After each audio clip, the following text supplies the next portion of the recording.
investment. So that's why I'm doing this headquarters deal. I'm not really making a bunch of money on this. I'm taking a whole lot of risk. But I'm doing it because somebody has to do it. What private sector companies are doubling down and putting their balance sheets at stake?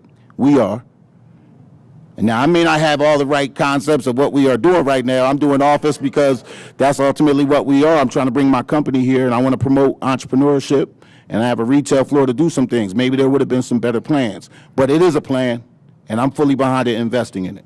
And we're behind you, too.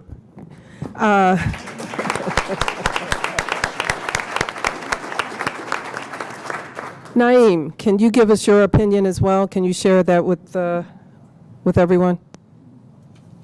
So I'm thinking of taking a different angle to this conversation. And so I was trying to think how to do this. And I don't have a good musical background. I'm not going to sing or anything. But it reminds me of jazz, right? Where some of the beauty within jazz is listening to someone else riff and then just following along with them and following their vibe. And it reminded me of an earlier conversation I had with our brother Leroy Gardner, who used to work in the General College at the University of Minnesota.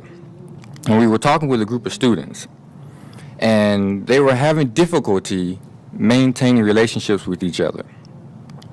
And he asked them a question: do you trust love?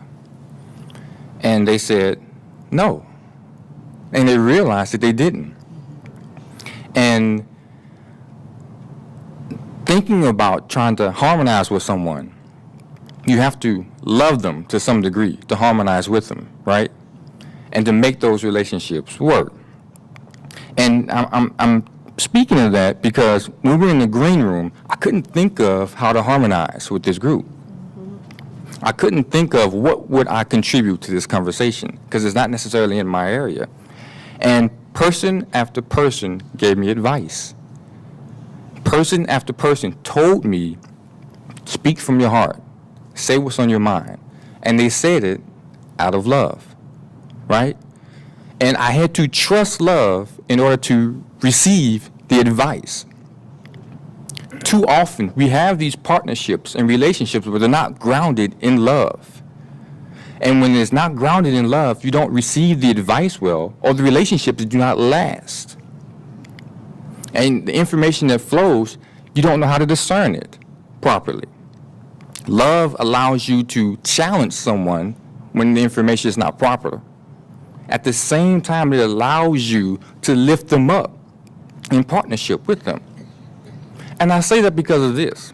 One negative that could come from economic development in North Minneapolis is not recognizing that capitalism comes along with colonialism. It's hard to separate the two. If there's a colonial structure, there's a hierarchy. And so there has to be love that flows down through the hierarchy to allow the community to stay together.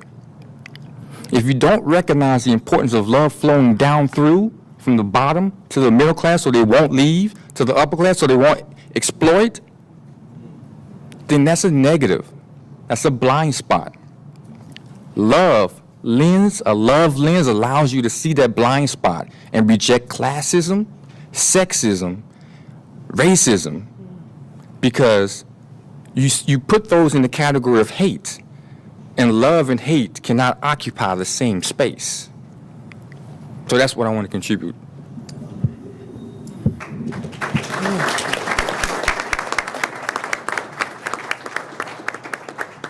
Stella, Are we going down the your opinion? Soul Train line? Yeah, Soul Train line today.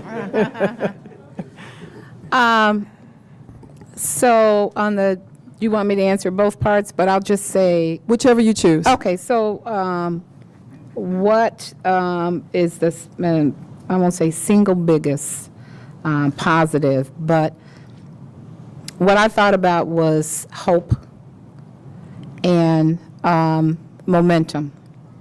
So hope for a community that has kind of lost its sense of hope. And all of us are reeling from the election. And I will tell you, and I'm sure many of you were there with me, I had lost it for a minute and was actually starting to think crazy. Y'all wouldn't have recognized me because I was like, you know, my daddy was a hunter, and so we grew up with guns and rifles in our house. And I'm thinking, man, I think I need one. And that was coming from a sense of hopelessness, of feeling like there was no control, that there wasn't anything, in spite of all that I had done, that there was no hope. So I believe that economic development, particularly Thor coming in and partnering with North Point, the development with Estes, that is a symbol of hope, a symbol of momentum. We don't want it to be where we sit down, because that too often happens, where we begin to celebrate that somehow or another we have overcome, right? And then we, you know, fall asleep, start napping, right? So we can't do that. We cannot afford to do that. One is that I feel like we are going to be making up, it's kind of like we got some lost ground that we got to make up. So I'm not even sure if this major development is going to bring us to a positive, because we've had so much ground that we have lost. How much is it going to take to even get back to the starting point so that we're beginning on the positive side? That's how I feel. So it has to be that we build upon the momentum, that it is a catalyst, and it is just a beginning, right? But a game changer. And then on the negative side, well, that is that we do sit down, that we do stop, and we think, okay, we got this. That's the negative. The other negative is that the other folks say, and I've heard this, we've done enough. All right? How much money have we put into North Minneapolis? Right? And trust and believe, I've heard that many times. Oh my goodness, how much money have we put into the big black hole in North Minneapolis, and what have we gotten? That's the fear. And they will point to, well, you know, we just did that big development over there, and that's enough. Right? That's the fear. That's the negative. And then there's always, and I know there's a question on it, is that the gentrification.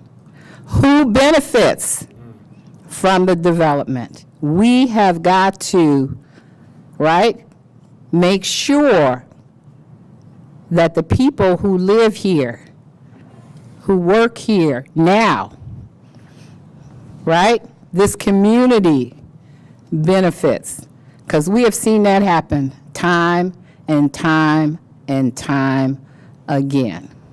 We have to ensure, and it's not even up for negotiation, right? We're not having that conversation anymore. It is about demanding, right? And it's about folks showing up and making those demands about who benefits. Thank you. Craig, can we hear your opinion?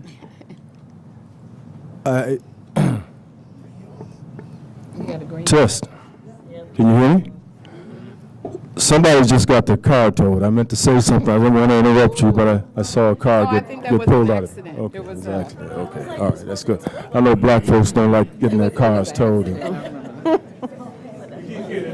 But it's already gone now, It's right? gone now.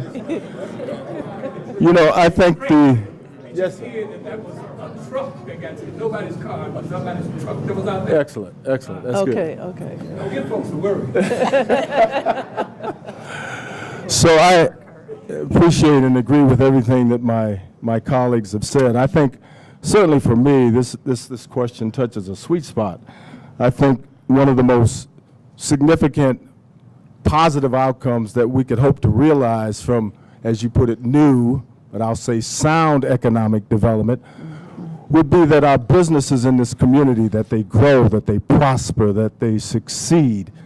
A healthy byproduct of smart economic development is its ability to strengthen and create viable businesses, particularly our small women and minority-owned businesses, because these businesses over time become economic anchors in our community. They help to make the community healthier and more economically vibrant.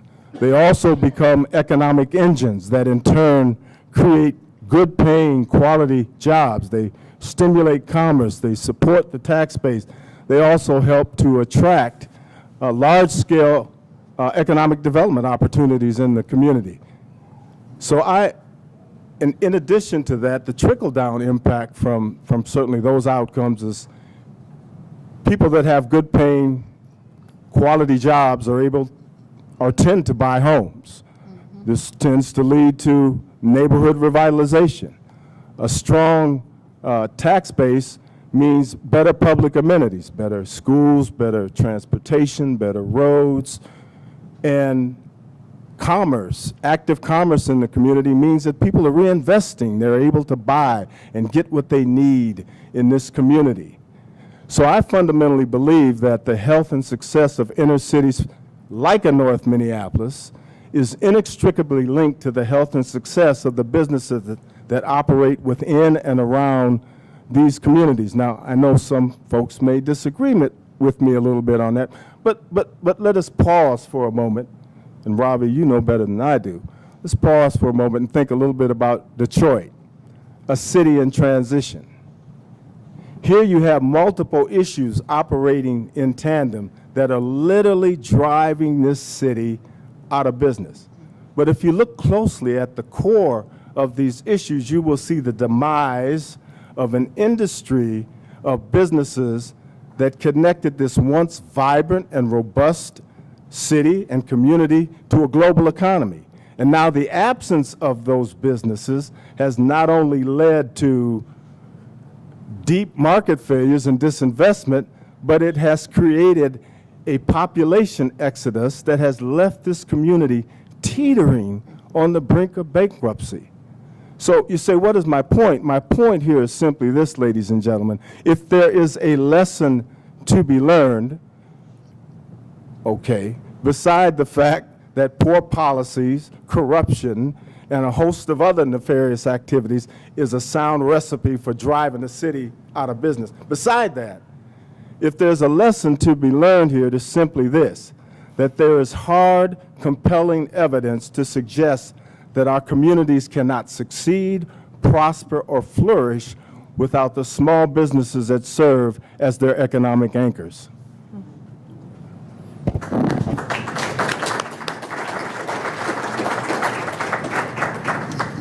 Okay, so what we heard tonight, or thus far, are some themes of hope, love, assets, our narrative, business prosperity, neighborhood revitalization, success of the community linked to business prosperity. We also heard about recognizing that capitalism aligns with colonialism, gentrification, passivity, inertia, and we've also had an opportunity to hear about hope and momentum. I want to ask you guys a second question here. In your opinion, what major change would be necessary to ensure community vitality through economic development? I'm going to start with Stella. Well, I would say that, first of all, housing is important. in housing that is affordable. There's a lot of housing going on being built around here, and I can tell you, many of the folks that we serve at North Point don't qualify for that housing. Some of them are even employees that we have at North Point, and I've heard that they've gone and they've put in applications and they've like, how come I can't get into housing that they say is for low income? I got a good job. Why is it? So that. I also firmly believe that, as Craig was talking about, is that the businesses, that there has to be sustainable models, because you can have businesses that come up, but is it sustainable within the community? Another sign of loss of hope or community starting to fade is when the businesses cannot be sustained, which means that you've got to make sure that you have the critical mass of people, right? And that it is the right business so that there is that sustainable income and growth. Cathy, can we hear from you on that same question? Sure. I think as I was thinking about this question, what kind of came to my mind was if you really want to create community vitality through all of these various efforts, it really has to be something that's true to the community. So it has to come from the community. It has to be what the community wants. Every community is different, and if you can't come up with a kind of cookie cutter formula and just impose it, or it doesn't resonate with people. So community vitality is really the community coming together and deciding what it wants, and sort of building on what is great already here. So I guess from my perspective, it's really, it has to be about the community. It has to come from the community. Shauen, can we hear from you on that same question? Yeah, I often get caught up in what I would call this cycle of stopgap measures. And I think what Naim pointed out earlier is really key. Within the context of capitalism, we will always be the losers. And so from my perspective, we actually have to sever that allegiance. And I'll just give you one example. In my earlier years, I actually managed at Best Buy.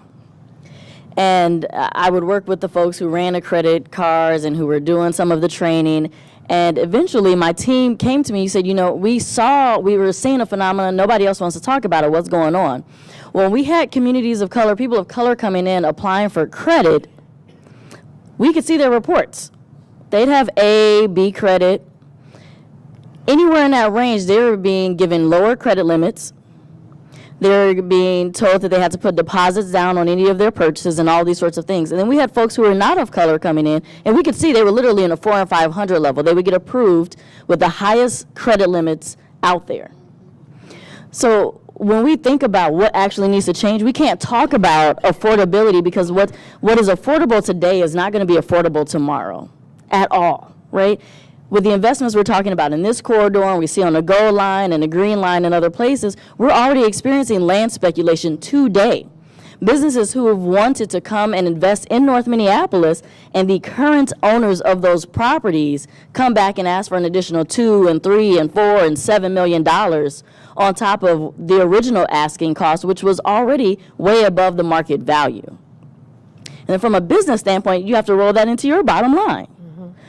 So there's something about this perception that we are somehow middle-class people, or that we should obtain a middle-class status, that is really problematic. And I always say that you can't be middle-class in a country full of billionaires unless you're a billionaire, right? If you make 6 or 7 figures, but at the end of the day, you're still paycheck to paycheck, or if the stock market drops, you're going to need a little extra support, you're really not middle-class. And we get looped into this rhetoric, and what it looks like is that then we say, well, everyone has to own their individual home. That's not how this country was built. Everyone has to have their own car. Not how this country was built. We need to have our siloed businesses. That's not working out so well, right? So there's a sort of ownership model that needs to shift, and I think that the strategy that needs to be investigated and really tested, even if we fail 20 or 30 times, is really a community wealth building strategy, right? Where we can think through what our unique assets are, right? Maybe near Olson we can grow, and up at Lowry we can build some things, right? Maybe over at Upper Harbor we can do tech innovation, and over on the other side of the river we can do some environmental work, right? Start thinking about what's unique to our communities, how we build the skills, and then how we share those resources, because the current strategy really is to put more power in the hands of the people who are already choosing to disinvest over the last several hundred years in our communities. One final question, and I want to direct this to Ravi. Gentrification of North Minneapolis is a concern often discussed alongside economic development. Can there be one without the other? Can there be economic development without gentrification? Yeah, there can be. So, no, what I'm saying. This is a tough panel. Well, I'm ad-libbing again because I want to go back to the change thing for a second too. But I think you can have, really touch both with the same past question and this. Please do. So, because I think I already said what I thought needed to change. I thought that the narrative needed to change. I said that already. I think the assessment and methodologies need to change. I gave an example of bank underwriting. I'll give you another assessment issue. So I started a company with some partners called Smart Homes, trying to deal with some of the blighted land places and create housing. I heard somebody talk about housing. Modular homes that, if you actually go look at the home on 43rd and Irving, if you get a chance, go look at it. It's not anything like you would expect for a modular home. It costs a lot less. It's better quality. Everyone who's walked through there doesn't even know it's a modular home. It's probably the best one right there on the block, to be honest with you. But we couldn't do any more homes because either you needed a whole bunch of subsidy, and the reason you need a whole bunch of subsidy is because the appraisal process is all based on historical value. Most of the underwriting stuff that's out here, even in the stuff that's used in financial statements and accounting, tend to give greater value to historical assets. That's why they have you book stuff at cost. Think about that for a second. If we're talking about how do you make allocation decisions based off assessment when there isn't a lot of historical value, that means you need to take into account more future value. You have to see a plan and incorporate that into the assessment process. Appraisals don't do that. First thing they're going to do is pull a comp. And when they pull a comp, it's going to probably be dedicated to what the old market looked like. And then that's going to say, they're going to say, I can't finance a house there for somebody at that price point. Because, nothing in the area says that that's what the market value is. It's all based on the historical part. That's just another example. So of how assessment works. Allocation ties to assessment. So to me, change the narrative, change assessment, change allocation. Now I'm going to say something else. We got to change personal responsibility. Nobody's coming to solve the problems outside of ourselves. It has never happened. Any pedagogy of oppression that I've ever seen has never been changed by the people in power, period. It always gets changed by the people that is being happening to. So that means we're going to have a heavy level of personal responsibility if we want to see transformational change at an individual level, small business level, community level. So to me, I love acronyms, right? So in my personal responsibility model, and I'm not saying this trying to preach to somebody else to do it, I'm telling you how I live in my own life with my own family. It works. Sit, eat, grow. Some of you heard me talk about this before, but I'm going to say it again. Sit, eat, grow. That's my personal responsibility methodology. And it's about access, it's about process, and it's about outcome. If you want to be able, my grandmother, and I attribute a lot of stuff that I know to my grandmother, because she had a unique way of making complex stuff really simple. Really simple. It doesn't have to be all that complex. She used to always tell me, boy, if you want to eat, you're going to have to be at the dinner table at dinner time. Access, you better be there or the kitchen shut down, period, right? So you got to have a seat at the table to eat. So I look at sit and say, show up. That's the S in sit. If you want to get access, if we want to make something happen on a personal responsibility basis, show up. Now, if we don't need any more testimony to showing up, then if we don't show up, you see what happens in elections. Show up. The I, invest in the intangibles. Invest in the intangibles. I always tell people, and my grandmother, God rest her soul, she died from after Alzheimer's and dementia. It was a terrible thing to see. But I will tell you, other than dementia or Alzheimer's, or you making some chemical adjustment to your brain yourself, your mind is the asset that will keep on giving. Invest in the intangible asset of our mind. That's why education is important, not for the formality of anything else except for learning how to critically think. So invest in the intangibles of your mind. The other intangible to invest in is behavioral attributes. It's okay to be likable. It's okay to be dependable. It's okay to be reliable. Invest in those behavioral attributes you get access at the table. The T. My grandma used to always say, boy, a fist is stronger than a finger. What did that mean to me? Teamwork and scalability is a good thing. Working together cooperatively is much more important than thinking of each other as competition. Personal responsibility, access to eat, show up, invest in the intangibles, be a good teammate, and believe in teamwork. Now, once you get to the table, you know, it's all about eating, because I had 6 cousins that was like brothers, and them dudes used to eat a lot. And I'm 6'1", 2, so you know I ate a lot too. It's about eating. So EAT is an acronym for personal responsibility. Number 1, be efficient. Be efficient. Time, not money, is the key unit of interaction for us as human beings. I got a lot of friends that talk quantum stuff and celestial pieces of time, but I tell them all the time I experience it really linearly. When I spend a minute, it is gone and I have yet to get it back. And then if I could time travel, I would say something different, but I can't. So time is more important than money. So be efficient, first with your own time. We ain't got time to waste. Secondly, be efficient with the people that you interact with, the relationships that you have, because their time is precious too. Be efficient. A, be accountable. Be accountable. Just be responsible for the decisions that you make. I don't make all the right decisions, but I always man up to the ones that I do make, because I establish qualitative and quantitative metrics so I can judge my decisions. I can be accountable to them. T, be transparent with the intent and the information. You know how many times I get into situations where the intent is not transparent with what that is right in front of me. And certainly the information isn't transparent. It's asymmetrical, one-sided. So be transparent with the intent and the information. If you are be efficient, be accountable, be transparent, you will be able to eat at the table. Personal responsibility. And last, we eat for outcomes. We eat to grow. Grow for me is generate real opportunities for wealth. Generate real opportunities for wealth. And the G is generative, and generative principles are important because you cannot come to a situation and look like what you're going to consume from it and take from it. You have to think about what can you generate, what can you contribute to it. That puts you in an asset position. Generative principles are critical. Real opportunities, and I use real as a descriptive word because most of the things out here are an illusion. They are not real. So you have to be able to discern what is a real opportunity. And I have 3 or 4 things to that, but I know I'm going to get the wrap it up sign, so let's talk about that after. The W is important.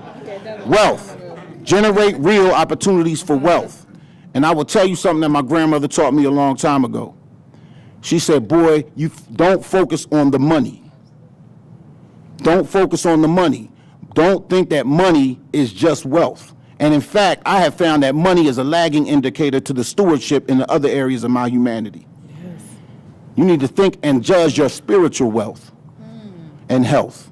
Judge your physical wealth and health, which I'm still doing bad at. My wife is on me every day. Judge your emotional wealth and health. Judge your mental wealth and health. Because I'm telling you, if you take care of those things, you will be able to have money wealth. And we should be demanding that the narrative, the assessment, and the allocations that are happening in the external market outside of your own personal responsibility are reinforcing those things so you intersect with them so you can have that wealth. Let's get it.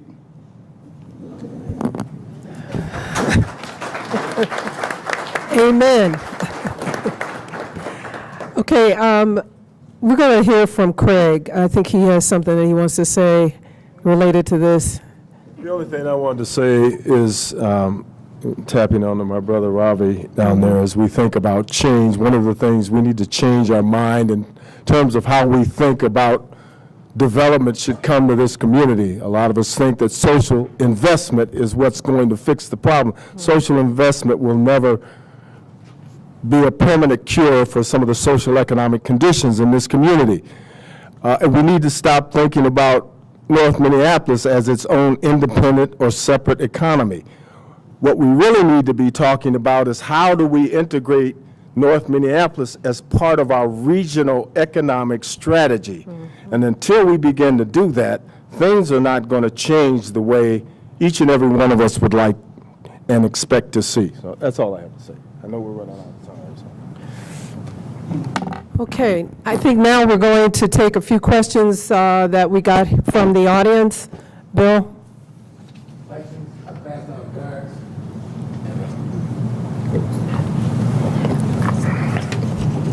While Bill is collecting these questions, again, I like to talk about the themes. What did we hear? When asked the question, excuse me, about vitality and what's the major change that needs to happen here, we heard affordable housing. Excuse me. Vitality defined and driven by the community.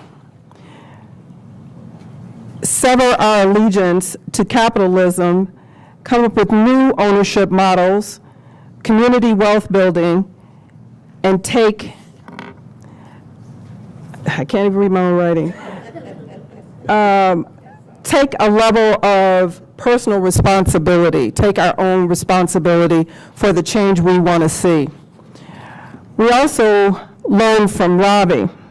We always learn from Ravi. We learned about sit, eat, and grow. So we learned about the importance of showing up, to invest in the intangibles of our mind, teamwork, working together, and that's really important. Not working against each other, working together. We heard about eat, be efficient, be accountable, be transparent. And then the generative principles of generate real opportunity for wealth.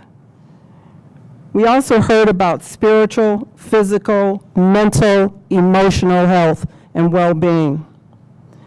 And also from Craig, that in North Minneapolis, this is not a social investment that needs to take place. North Minneapolis must be integrated as part of the regional strategy. It is an asset in the state. So we're going to be able to field a couple of questions here, and I'll read the questions out loud, and what we'll do is maybe call on one panelist at a time, just one to respond to the question, if that works for everyone, unless the question specifically directs us to a particular panelist. If you do not believe your question has been answered and you know that's your question, we'll give you 1 minute for a rebuttal. I know I'm ad-libbing a bit, but I think it's important we let somebody.